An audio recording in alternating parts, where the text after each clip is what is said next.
Good morning, everyone. My name is Rabia, and I'm reporting live here today from Santo Domingo, the capital of the Dominican Republic. I will be sharing a lot of facts on history, on art, on infrastructure, on architecture, whatever I see as a tourist. Of course, I will also share my own personal observations and experiences I have as a tourist, and I hope I can inspire you either to travel here or not to travel here.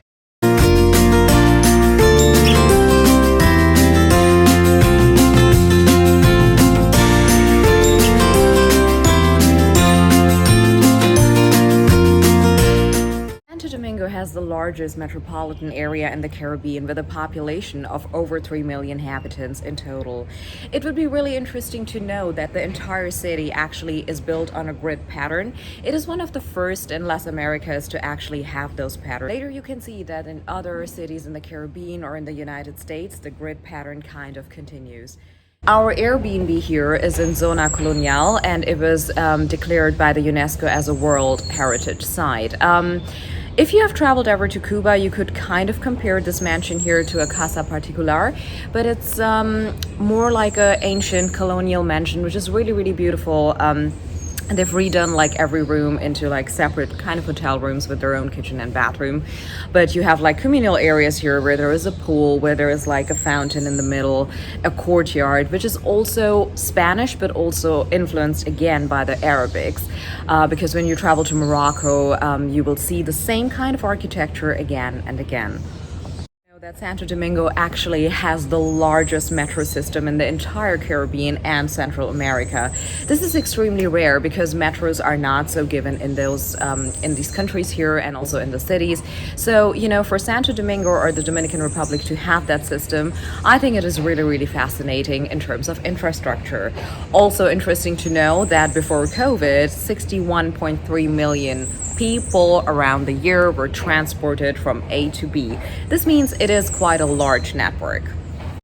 I think it's quite a known fact that the Dominican Republic is really famous for their exports when it comes to the tobacco, chocolate, cocoa, and rum and sugar industry. But however, it was really fascinating for me to find out that also they export gold and silver, which means that generally the country is quite rich. I have observed that when I look into people's faces and their face features, it is really interesting. I do see a lot of African, but also native Indian mixed with kind of European features. It is really, really fascinating to see what kind of mixes are here on the island.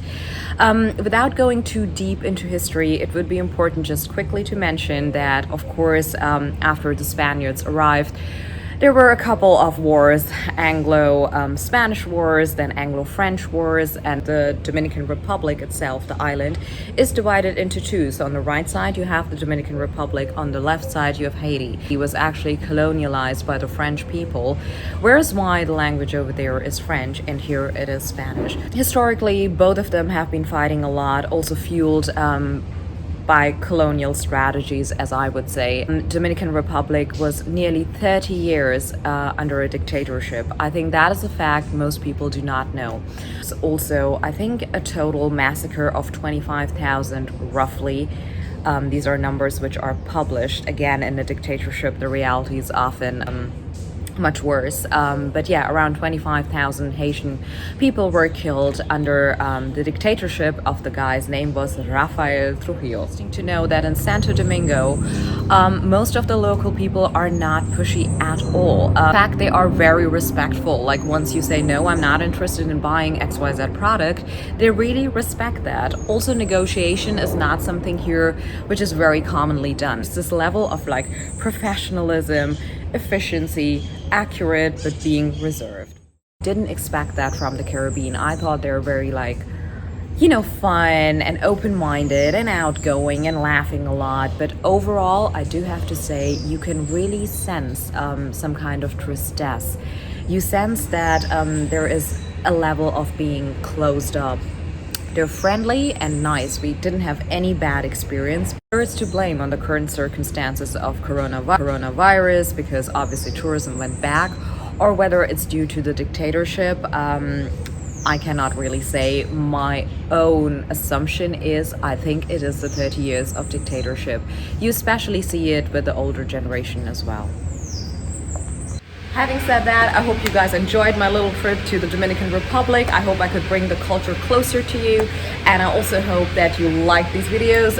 Whatever suggestions you have, leave them below in the comments. I'm really curious to know. I really want to improve. I think there's always so much room to learn more, and whatever topics you're interested in, I really am eager on reporting more. Stay safe wherever you are, and goodbye.